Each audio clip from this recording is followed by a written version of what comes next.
말씀은 구약 성경 신명기 5장 11절 말씀입니다. 구약 성경 269쪽입니다. 신명기 5장 11절 한 절 말씀을 다 같이 합독함으로 받도록 하겠습니다. 신명기 5장 11절 말씀 다 같이 합독하겠습니다.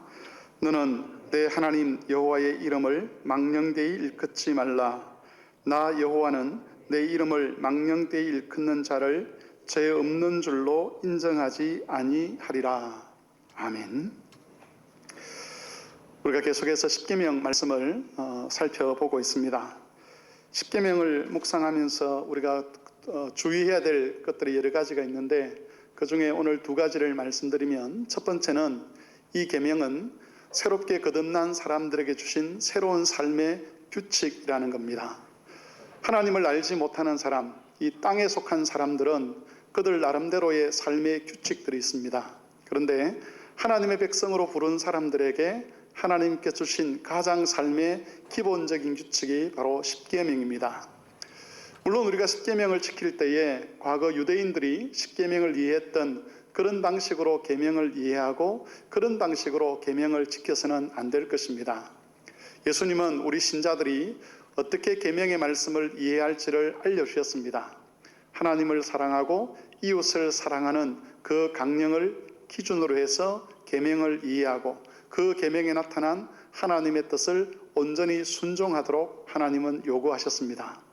그래서 본인이 거듭난 하나님의 백성이라고 인정하는 사람들은 이 계명의 말씀을 그리스도 안에서 지켜내는 일에 최선을 다해야 되고, 온 마음과 힘과 뜻과 정성과 생명을 다해서 이 계명을 지키는 일에 헌신을 해야 합니다.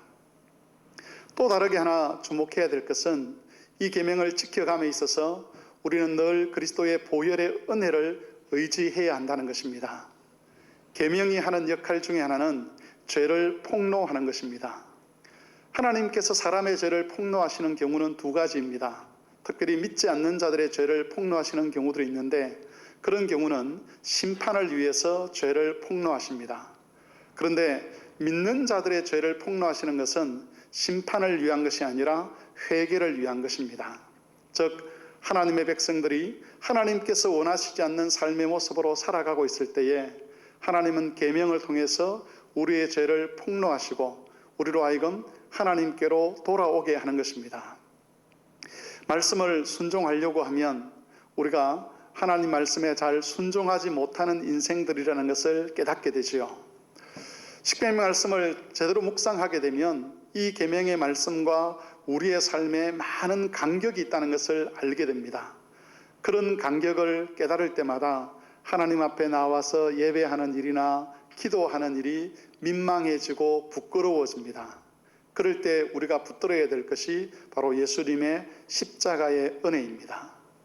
예수님께서 우리 죄인들을 위하여 죽어주셨다는 것, 비록 우리가 온 힘과 마음과 뜻과 정성을 다해서 순종하려고 하지만 그 계명에 순종하지 못했을 때에 우리의 피할 바위가 되어주시고 우리의 피할 처소가 되어주시는 예수 그리스도가 계신다는 것을 기억하면서 우리가 계명의 말씀을 묵상해야 될 것입니다.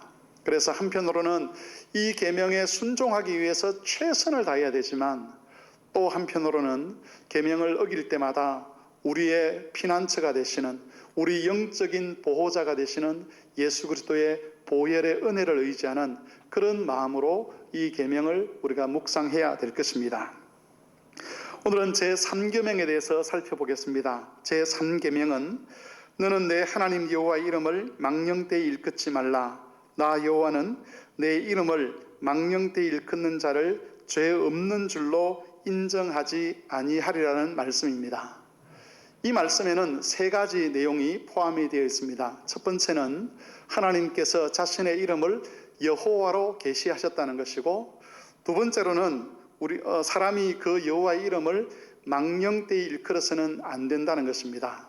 그리고 세 번째로는 그렇게 여호와의 이름을 망령되이 일컫는 자를 향해서 하나님은 죄 있다라고 규정을 하신다는 것이죠. 오늘은 이 세 가지 내용 중에 첫 번째 내용에 대해서 살펴보겠습니다. 즉, 하나님께서 자신을 여호와라는 이름으로 계시하신 것이 무슨 의미가 있는가 하는 것에 관해서 하나님의 말씀을 살펴보도록 하겠습니다. 하나님께서 자신을 여호와라고 계시하신 제일 첫 번째 장면이 창세기 3장에 있습니다. 물론 출애굽기 3장에 있습니다. 창세기에도 여호와라는 이름이 등장하긴 하지만 그것은 모세가 하나님 말씀을 기록하면서 적었던 이름이고, 하나님께서 자신의 이름을 여호와로 계시하신 그 첫 번째 장면이 바로 창세기 3장 13절부터 16절에 나타나 있습니다. 우리가 그 말씀을 한번 보도록 하겠습니다. 성경을 찾아서 볼 것인데, 오늘 출애굽기 2장 3장에 있는 말씀을 중심으로 성경을 몇 곳 찾아보도록 하겠습니다. 성경을 찾기 어려우신 분은 화면을 보시고, 찾으신 분은 3장 13절에서 16절까지를 우리 다 같이 한번 읽어보도록 하겠습니다. 모세가 하나님께 이르되 내가 이스라엘 자손에게 가서 이르기를 너희 조상의 하나님이 나를 너희에게 보내셨다 하면 그들이 내게 묻기를 그의 이름이 무엇이냐 하리니 내가 무엇이라고 그들에게 말하리이까. 하나님이 모세에게 이르시되 나는 스스로 있는 자이니라. 또 이르시되 너는 이스라엘 자손에게 이같이 이르기를 스스로 있는 자가 나를 너희에게 보내셨다 하라. 하나님이 또 모세에게 이르시되 너는 이스라엘 자손에게 이같이 이르기를 너희 조상의 하나님 여호와 곧 아브라함의 하나님 이삭의 하나님 야곱의 하나님께서 나를 너희에게 보내셨다 하라. 이는 나의 영원한 이름이요 대대로 기억할 나의 칭혼이라. 너는 가서 이스라엘의 장로들을 모으고 그들에게 이르기를 여호와 너희 조상의 하나님 곧 아브라함과 이삭과 야곱의 하나님이 내게 나타나 이르시되 내가 너희를 돌보아 너희가 애굽에서 당한 일을 확실히 보았노라. 그 뒤에도 계속 말씀이 있는데 거기까지만 읽도록 하겠습니다. 이 말씀의 배경은 하나님께서 애굽에서 학대당하는 이스라엘 백성을 구원하시기 위해서 모세를 보내시려고 하는 그런 장면입니다. 그러면서 모세를 보내시고 이스라엘을 구원하시려고 하는 하나님이 어떤 분이신가를 말씀하는 내용이 바로 우리가 읽었던 출애굽기 3장 13절에서 16절까지의 말씀입니다. 14절에 보시면 하나님은 자신을 스스로 있는 자라고 밝혀주십니다. 우리말 번역에는 스스로 있는 자라고 해서 마치 이 말씀이 하나님의 기원을 나타내는 말씀인 것처럼 그렇게 해석이 될 수 있습니다. 사람은 하나님이 지으셨고 나무나 풀도 하나님이 지으셨는데 하나님은 어떤 누구에 의해서도 창조되지 않는 자기 스스로 계시는 분이라고 그렇게 이해를 할 수 있다는 것이지요. 그런데 혹시 영어 성경을 가지고 계신 분들은 이 말씀을 보시면 이렇게 대체로 번역이 되어 있습니다. I am who I am. 우리말로 굳이 번역을 하면 나는 여전히 나다, 이런 뜻입니다. 여러분, 이 말씀의 원래 의미는 그런 겁니다. 하나님은 여상하신 하나님. 여상하다는 말은 과거에나 현재에나 미래에나 변함이 없이 늘 그대로의 하나님이라는 뜻입니다. 아브라함과 이삭과 야곱에게 약속을 주셨던 그 하나님이 지금도 동일하게 하나님으로 계신다는 것을 나타내실 때에 하나님께서 나는 스스로 있는 자다라고 그렇게 말씀을 하시는 것이죠. 이 말은 하나님께서 변함없이 이스라엘 백성들에게 주셨던 그 언약을 기억하시고 그 언약을 지키시는 하나님이라는 뜻입니다. 그런 하나님을 나타내는 이름이 여호와라는 이름입니다. 그래서 여호와 하나님이라고 할 때에 그것은 아브라함과 이삭과 야곱에게 약속을 주셨던 그 하나님이 여전히 그 약속을 기억하시고 그 약속을 지키시기 위하여 자기 백성을 위하여 일하시는 하나님이라는 그런 뜻입니다. 이 여호와 하나님께서 어떤 일을 하셨는가 하는 것이 출애굽기 2장 23절에서 25절까지의 말씀에 나타나 있습니다. 이 말씀도 우리 다 같이 한번 합독을 하도록 하겠습니다. 출애굽기 2장 23절에서 25절까지 말씀, 이 말씀 읽으시면서 하나님께서 여호와로서 이스라엘을 위하여 어떤 일을 하셨는가를 한번 묵상해 보시기를 바랍니다. 다 같이 읽겠습니다. 여러 해 후에 애굽 왕은 죽었고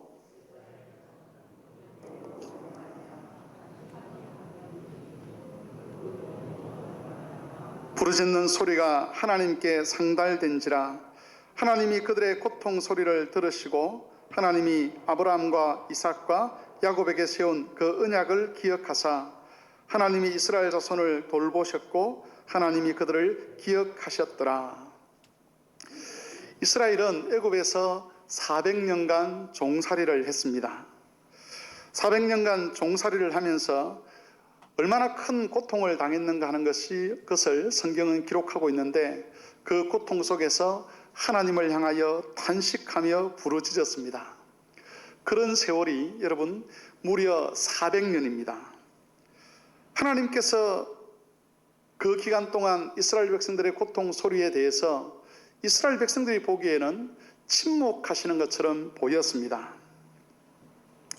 그 침묵이 이스라엘 백성들이 보기에는 하나님께서 언약을 주셨지만 그 언약이 거짓이거나 아니면 그 하나님이 언약을 주시긴 했지만 무능한 하나님이라는 그런 생각을 하도록 만들었을 것입니다. 하지만 겉으로 드러난 것과는 달리 하나님은 그들의 고통 소리를 듣고 계셨습니다. 하나님께서 이스라엘 백성들의 고통에 귀를 기울이셨던 이유는 아브라함과 이삭과 야곱에게 주셨던 하나님의 약속 때문이었습니다. 그 긴 세월 동안 이스라엘 백성들은 혹 하나님의 언약을 잊어버렸을 수 있었지만 하나님은 여전히 그 언약을 기억하고 계셨습니다. 이때 기억이라는 것은 단순히 머릿속에서만 생각하고 있었다는 것을 의미하지 않습니다. 이스라엘은 느끼지 못했지만 하나님은 그들을 돌보고 계셨습니다. 여러분, 우리는 고통을 느낄 때에 하나님이 부재하다는 생각을 합니다. 내가 힘들고 내가 어렵고 내게 환난이 찾아오면 하나님이 나를 돕지 않는다는 생각을 한다는 것이죠. 아마 이스라엘도 그런 생각을 했을 것입니다. 하지만 우리가 성경에서 보는 대로 고통은 있었지만 하나님께서 그들을 돌보고 계셨습니다. 그 하나님의 돌보심의 결과 400년 동안 애굽에 살면서도 애굽 사람이 아닌 이스라엘 사람으로 그들이 남을 수가 있었던 것입니다. 그 당시 애굽에는 많은 민족들이 함께 어울려 살았습니다. 이 민족도 들어오고 저 민족도 들어왔는데 그들은 시간이 지나면서 다 같이 애굽 사람이라고 불려지게 되었습니다. 그런데 이스라엘은 400년 동안 지내면서도 애굽 사람이 아닌 이스라엘 사람으로 남아있을 수가 있었는데, 그렇게 남아있을 수 있던 이유가 무엇이냐면 바로 하나님께서 그들을 돌보고 계셨기 때문입니다. 하나님 백성으로 그들의 정체성을 지키고 계셨기 때문에 비록 고통은 있었고 부르짖음은 있었지만 그들이 하나님 백성의 자격과 신분을 유지할 수가 있었다는 것입니다. 그런 하나님의 역사를 상징적으로 보여주었던 것이 바로 떨기나무에 불이 붙었음에도 불구하고 떨기나무가 타지 않는 것이었습니다. 이 내용은 제가 몇 차례 설교를 통해서 말씀을 드렸습니다. 떨기나무는 원래 불이 붙으면 금방 타서 사라져버리는 그런 나무였다고 합니다. 그런데 그런 떨기나무에 불이 붙었음에도 불구하고 사라지지 않았던 이유는 그 불이 여호와 하나님의 불이었기 때문입니다. 마찬가지로 애굽 땅에서 이미 사라졌어야 될 민족, 벌써 애굽 사람처럼 되어버렸어야 될 그 민족이 400년이 지나면서도 애굽 사람처럼 되지 아니하고 여전히 이스라엘 민족으로 남아있을 수 있던 이유는 언약을 기억하시는 하나님께서 그 백성을 지키고 계셨고 돌보고 계셨기 때문이라는 것입니다. 여러분, 이 모든 사건이 보여주는 것은 하나님께서 여상하시다는 겁니다. 변함이 없다는 것이죠. 언약을 지키는 일에 있어서 하나님은 변함이 없으십니다. 여호와라는 하나님의 이름은 바로 그런 하나님의 은혜와 신실함을 나타내는 칭호였습니다. 하나님은 모세에게 이 이름을 계시하셨습니다. 모세뿐만 아니라 애굽에서 종살이하는 이스라엘 백성들을 향해서도 하나님은 이 이름으로 자신을 나타내셨습니다. 하나님께서 자신을 여호와로 계시하셨다는 것은 지금까지도 이스라엘 백성을 언약 안에서 지켜왔지만 앞으로도 하나님께서 그 언약을 이루시기 위해서 반드시 일하시겠다는 하나님의 의지를 그들에게 보여주시는 겁니다. 장차 이스라엘은 광야를 지나갈 것입니다.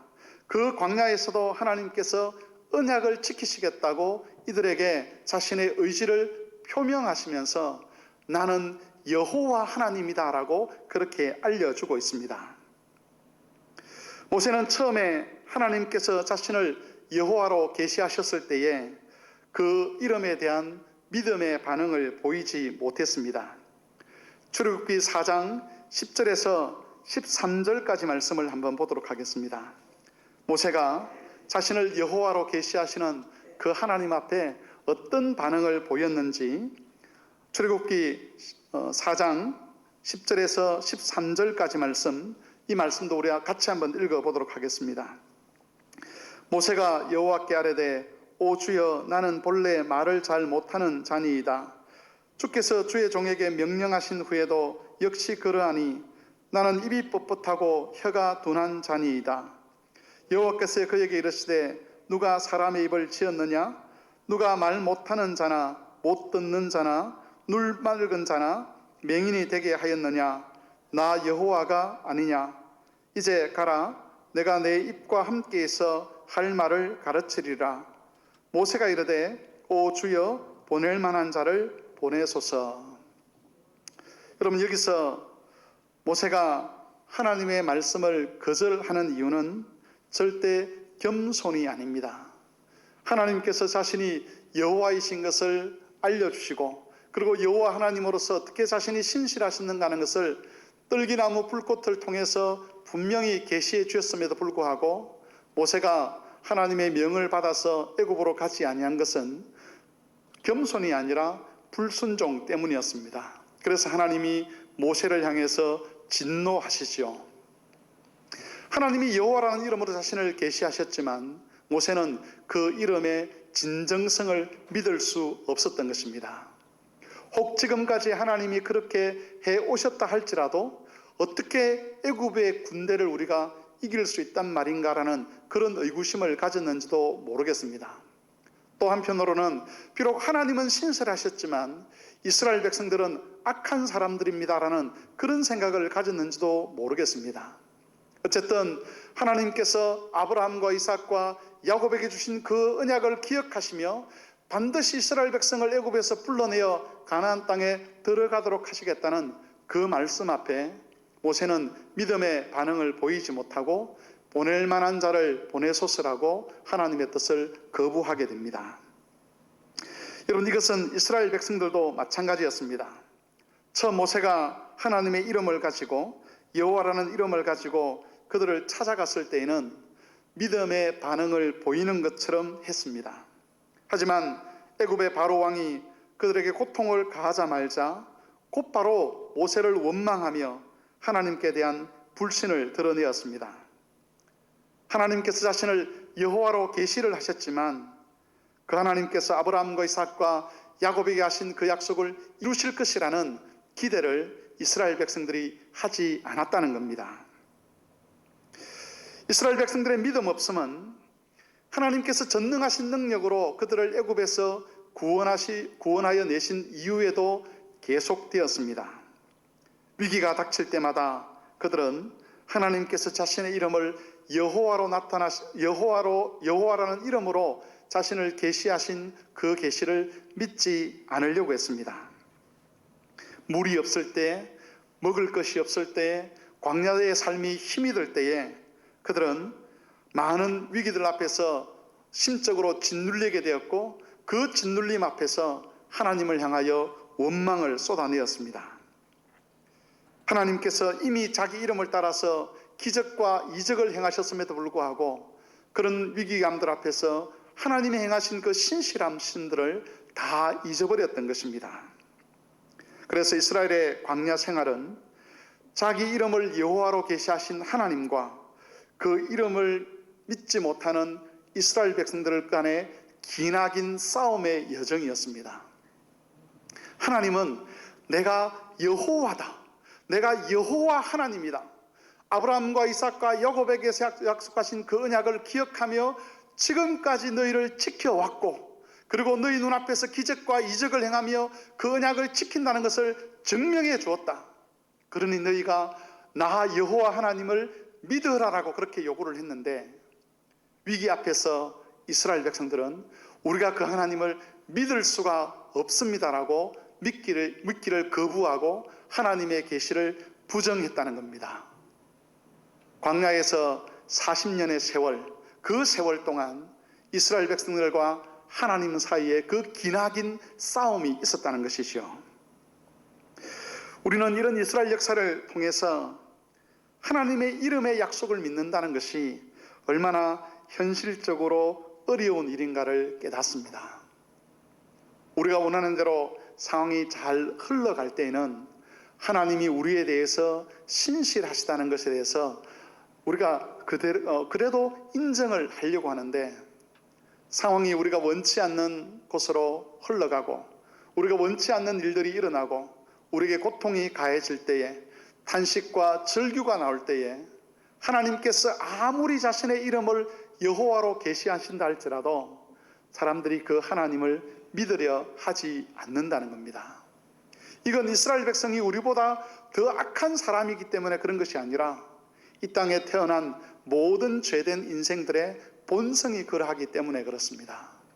그 본성이 하나님 믿기를 거부하게 되고, 그 믿기를 거부한 덕에 하나님의 역사를 경험했음에도 불구하고 그 경험을 바탕으로 해서 더 발전적으로 믿음의 모습을 보이지 못하는 것, 그게 바로 인생들의 한계라는 것이죠. 여러분, 우리도 마찬가지입니다.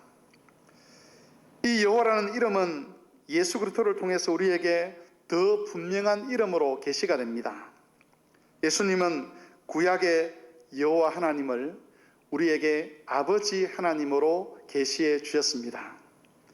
아브라함과 이삭과 야곱의 하나님 여호와, 그 하나님께서 이제 그리스도 예수 안에서 우리의 아버지로서 우리와 관계를 가지게 된 것입니다. 우리는 하나님께 대하여 아버지라는 새로운 호칭을 예수님을 통해서 얻게 되었습니다. 하나님께서 우리의 아버지가 되신다는 것, 그것이 무슨 뜻인가 하는 것은 성경, 신약 성경 모든 곳에 나타나 있지만 특별히 산상설교에 잘 나타나 있습니다. 마태복음 6장의 말씀을 우리가 한번 펼쳐보겠습니다. 여기는 다 같이 한번 펼쳤으면 좋겠습니다. 마태복음 6장입니다. 나중에 6장 31절에서 34절까지 말씀은 우리가 같이 읽어볼 것인데, 그 전에 6장에 있는 내용들을 몇 가지 살펴보고 31절에서 34절까지 말씀을 같이 한번 읽어보겠습니다. 신약 성경 8쪽입니다. 신약 성경 8쪽. 여러분, 6장 1절에 보시면 의를 행하는 문제에 대해서 이야기를 합니다. 특별히 6장 2절에서는 구제하는 이야기를 하는데, 6장 4절을 보시면 내 구제함을 은밀하게 하라. 은밀한 중에 보시는 너희 아버지께서 갚으실 것이다 라고 말씀하고 있습니다. 하나님께서 은밀한 중에 우리가 선을 행하는 것을 지켜보고 계신다는 것이죠. 또한 6장 5절부터 계속해서 보면 기도하는 문제가 나오는데, 6장 6절에 보시면 은밀한 중에 보시는 우리 아버지께서 우리의 기도를 들으시고 그 기도에 대해서 갚아주실 것이다 라고 말씀하고 있습니다. 하나님이 우리 눈에 보이지 않습니다. 하나님께서 우리의 몸이나 우리의 손이나 우리의 귀나 우리의 어떤 입이나 이런 것으로 느낄 수 없는 것은 사실입니다. 그래서 은밀한 중에 계시는 분이죠. 그런데 그 보이지 않는 하나님께서 우리의 아버지가 되셔서 우리가 행하는 선한 일들, 우리가 행하는 기도들에 주목하시면서 일일이 그 아비가 자녀를 챙겨주시듯 하나하나 다 챙겨주시겠다고 그렇게 약속의 말씀을 주시는 겁니다. 마태복음 6장을 읽어보면 온통 아버지 하나님께서 그 자녀들을 어떻게 사랑하시는지를 다루고 있는 말씀이라는 것을 알 수가 있습니다. 그 중에서 6장 31절에서 34절까지의 말씀은 모든 하나님 아버지의 그 사랑을 정리하는 말씀이라고 할 수 있는데, 이 말씀은 우리 다 같이 한번 합독을 하도록 하겠습니다. 마태복음 6장 31절에서 34절까지 말씀입니다. 그러므로 염려하여 이르기를 무엇을 먹을까, 무엇을 마실까, 무엇을 입을까 하지 말라. 이는 다 이방인들이 구하는 것이라. 너희 하늘 아버지께서 이 모든 것이 너희에게 있어야 할 줄을 아시느니라. 그런즉 너희는 먼저 그의 나라와 그의 의를 구하라. 그리하면 이 모든 것을 너희에게 더하시리라. 그러므로 내일 일을 위하여 염려하지 말라. 내일 일은 내일이 염려할 것이요 한날 괴로움은 그날로 족하니라. 여러분, 하나님 아버지는 우리를 죄에서 구원하시는 일만 하지 않으셨습니다. 그리스도께서 하나님을 아버지로 계시하셨다는 것은 우리를 죄에서 건져내시는 일 외에도 우리의 삶 전체에 대해서 하나님께서 관심을 가지시고 책임을 지신다는 것을 의미합니다. 하나님은 아버지로서 우리 영혼의 필요를 아십니다. 그래서 자기 아들을 십자가에 못 박아 죽게 하셨습니다. 뿐만 아니라 이 땅을 하나님 백성으로 살아감에 있어서 필요한 육의 필요도 하나님은 아십니다. 그래서 하나님의 뜻에 따라서 그 필요도 채워준다고 말씀하고 있습니다. 하나님은 선하신 아버지로서 우리가 무엇을 바라보는 것이 참된 삶인가를 우리에게 알려주시면서 우리가 그런 삶을 살아갈 수 있도록 우리를 이끌어가고 계십니다. 우리의 삶 전체가 이 아버지 하나님의 은혜와 사랑으로 덮여 있다는 것을 마태복음 6장은 우리에게 증거해 주고 있습니다. 여호와라는 이름으로 자신을 계시하셨던 그 하나님께서 여호와일 뿐만 아니라 또한 우리의 아버지가 되셔서 우리의 영혼의 필요와 육신의 필요를 채우시면서 하나님께서 우리를 향해서 가지고 계신 그 거룩한 목표까지 우리를 이끌어 가시기 위하여서 일하고 계시다는 것을 말씀해 주고 있습니다. 우리는 바울의 증언을 통해서 이것이 어떤 의미가 있는지를 알게 됩니다. 로마서 8장 31절에서 39절 말씀도 같이 읽어보겠습니다. 화면을 통해서 한번 확인을 해 보십시오. 우리가 익히 잘 알고 있는 말씀입니다. 로마서 8장 31절에서 39절 다 같이 읽도록 하겠습니다. 그런즉 이 일에 대하여 우리가 무슨 말하리요? 만일 하나님이 우리를 위하시면 누가 우리를 대적하리요? 자기 아들을 아끼지 아니하시고 우리 모든 사람을 위하여 내어주신 이가 어찌 그 아들과 함께 모든 것을 우리에게 주시지 아니하겠느냐? 누가 능히 하나님께서 택하신 자들을 고발하리요? 의롭다 하신 이는 하나님이시니 누가 정죄하리요? 죽으실 뿐 아니라 다시 살아나신 이는 그리스도 예수시니 그는 하나님 우편에 계신 자요 우리를 위하여 간구하시는 자시니라. 누가 우리를 그리스도의 사랑에서 끊으리요? 환난이나 공고나 박해나 기근이나 적신이나 위험이나 칼이랴. 기록된 바 우리가 종일 주를 위하여 죽임을 당하게 되며 도살할 양같이 여김을 받았나이다 함과 같으니라. 그러나 이 모든 일에 우리를 사랑하시는 이로 말미암아 우리가 넉넉히 이기느니라. 내가 확신하노니 사망이나 생명이나 천사들이나 권세자들이나 현재일이나 장래일이나 능력이나 높음이나 깊음이나 다른 어떤 피조물이라도 우리를 우리 주 그리스도 예수 안에 있는 하나님의 사랑에서 끊을 수 없으리라.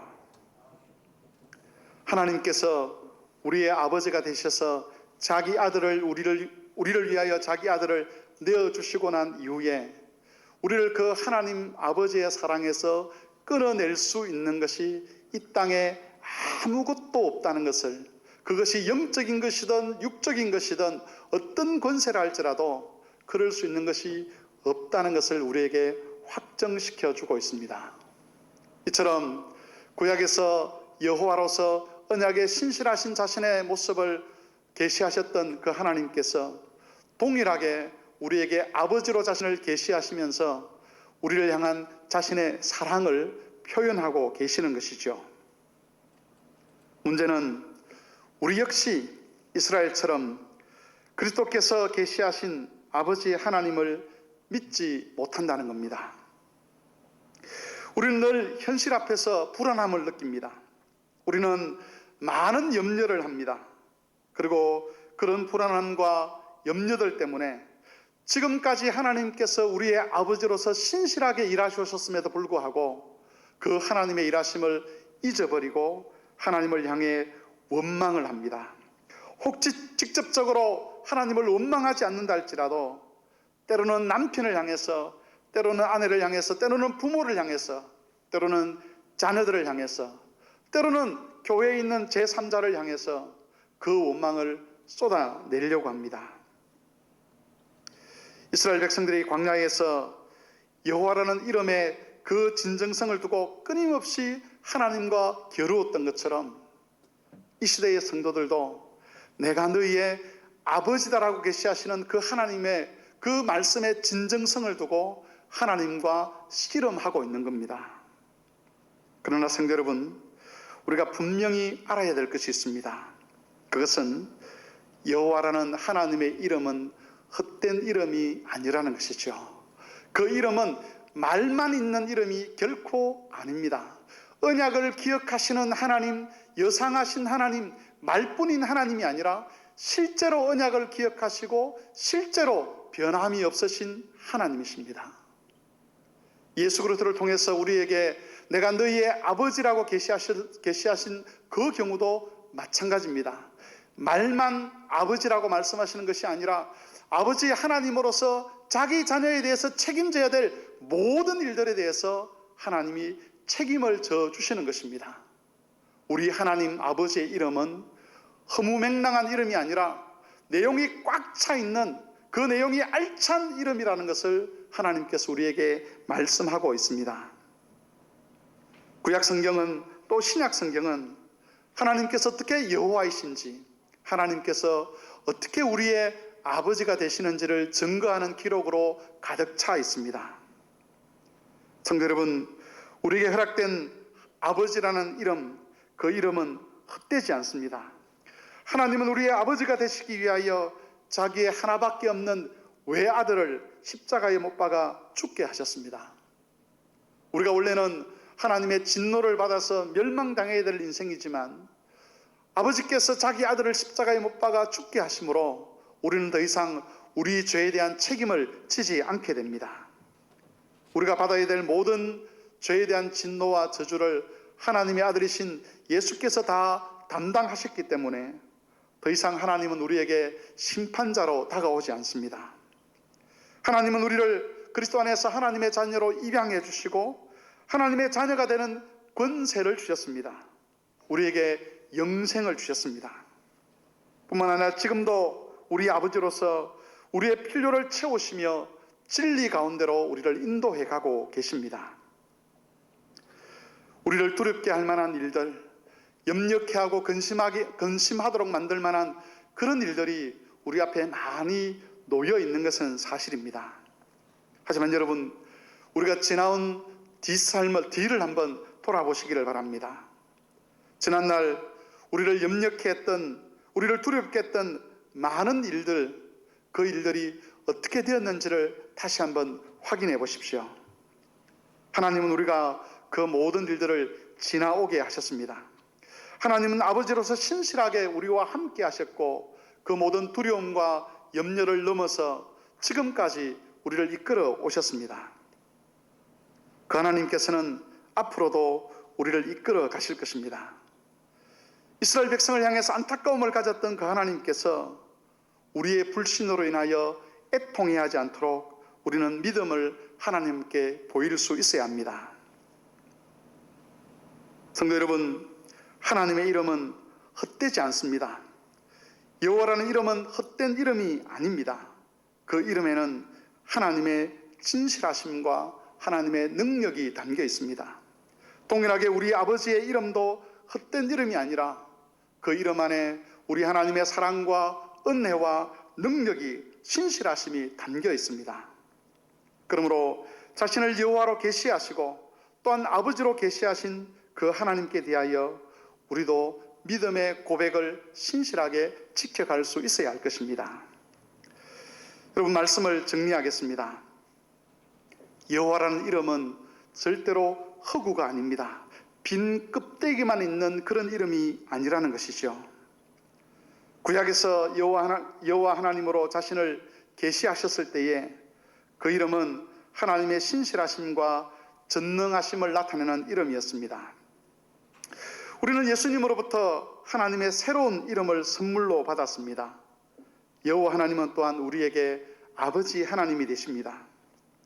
하나님은 아버지라는 이 호칭은 말뿐인 호칭이 아니라는 것을 하나님은 증명하셨습니다. 자기 아들을 주셨고 또한 성령을 주셨습니다. 아버지는 자녀들의 기도를 들으시고 응답해 주십니다. 지난 시간들을 되돌아보면 우리는 하나님께서 아버지로서 우리에게 얼마나 신실하셨는가를 깨닫게 됩니다. 그러므로 성도 여러분, 하나님의 이름 속에 담겨 있는, 하나님의 호칭 속에 담겨 있는 그 신실하심과 선하심을 인정하시고 믿음으로 하나님의 뜻에 순종하시기를 바랍니다. 시험과 위기 앞에서 다른 길을 찾지 마십시오. 우리는 끝까지 하나님께서 보이신 그 선한 길을, 그 믿음의 길을 따라가야 합니다. 그것이 자신을 여호와로 또는 아버지로 계시하신 하나님의 뜻입니다. 이 뜻을 마음에 잘 새기시고 하나님 앞에서 신실한 성도로 살아가는 모든 성막교회 성도들이 되시기를 바랍니다. 주의 말씀을 기억하며 다 같이 한번 기도하겠습니다. 여호와라는 이름으로 자신을 계시하시고 아버지라는 이름으로 자신을 계시하신 우리 하나님은 그 이름 속에 담겨 이름이 의미하는 대로 신실하시고 사랑이 많으시고 능력이 많으시고 은혜가 풍성하신 하나님입니다. 그 이름으로 자신을 계시하신 하나님을 믿고 믿음을 따라 우리가 하나님의 말씀에 순종하는 삶을 살아갈 수 있도록 도와주시기를 다 같이 한 목소리로 기도하겠습니다.